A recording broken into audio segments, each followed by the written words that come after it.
एक नगर में एक लालची आदमी था।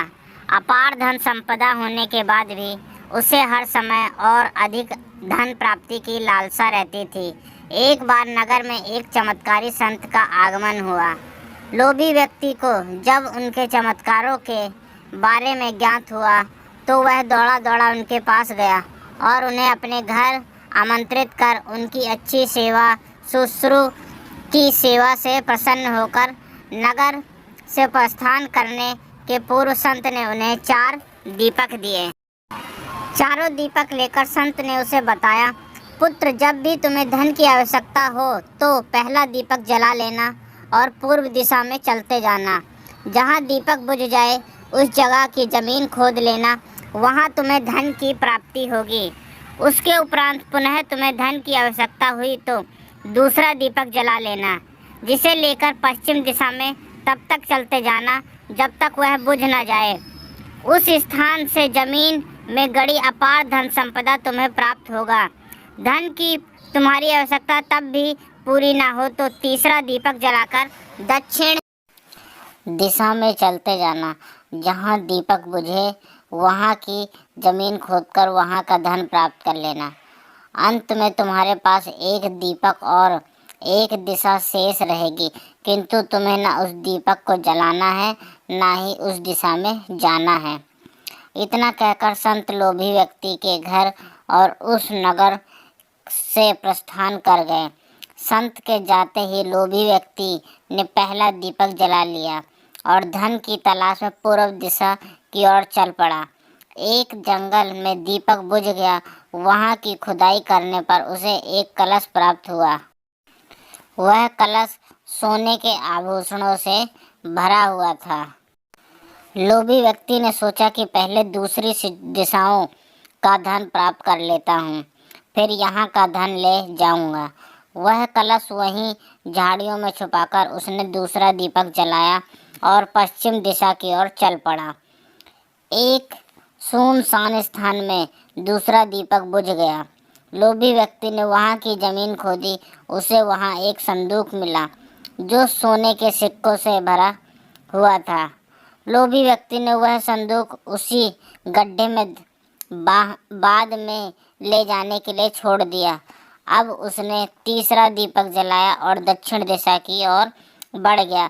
वह दीपक एक पेड़ के नीचे बुझा। वहाँ जमीन के नीचे लोभी व्यक्ति को एक घड़ा मिला जिसमें हीरे मोती भरे हुए थे।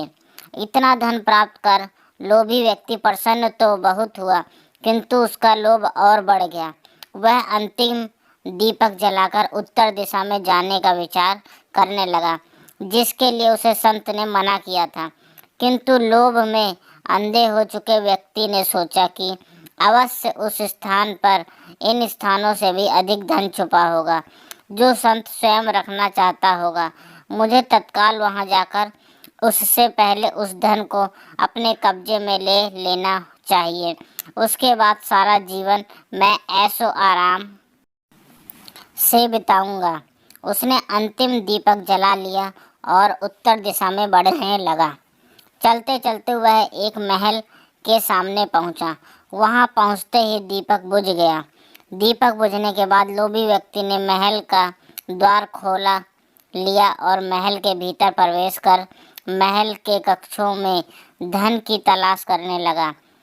एक कक्ष में उसे हीरे जवाहरातों का भंडार मिला, जिन्हें देख उसकी आंखें चौंधिया गईं। एक अन्य कक्ष में उसने सोने का भंडार मिला। अपार धन देख उसका लालच और बढ़ने लगा। कुछ आगे जाने पर उसे चक्की चलने की आवाज़ सुनाई पड़ी। वह एक कक्ष से आ रही थी। आश्चर्यचकित होकर उसने उस कक्ष का द्वार खोल लिया। वहाँ उसे एक वृद्ध व्यक्ति चक्की पीसता हुआ दिखाई पड़ा। लोभी व्यक्ति ने उससे पूछा, यहाँ कैसे पहुँचे बाबा? क्या थोड़ी देर में तुम चक्की चलाओगे? मैं जरा सांस ले लूँ, फिर तुम्हें पूरी बात बताता हूँ कि मैं यहाँ कैसे पहुँचा और मुझे यहाँ क्या मिला। वृद्ध व्यक्ति बोला। लोभी व्यक्ति ने सोचा कि वृद्ध व्यक्ति से यह जानकारी प्राप्त हो जाएगी कि इस महल में धन कहाँ कहाँ छुपा है, और उसकी बात मानकर वह चक्की चलाने लगा। इधर वृद्ध व्यक्ति उठ खड़ा हुआ और जोर जोर से हंसने लगा। उसे हंसता देख लोभी व्यक्ति ने पूछा, ऐसे क्यों हंस रहे हो? यह कहकर वह चक्की बंद करने लगा। अरे अरे, चक्की बंद मत करना, अब से ये महल तेरा है, इस पर अब तेरा अधिकार है, और साथ ही इस चक्की पर भी। ये चक्की तुम्हें अब हर समय चलाते रहना है, क्योंकि चक्की बंद होते ही ये महल ढह जाएगा और तू इसमें दबकर मर जाएगा। गहरी सांस लेकर वृद्ध व्यक्ति आगे बोला, संत की बात ना मानकर मैं भी लोभवश आखिरी दीपक जलाकर इस महल में पहुंच गया था।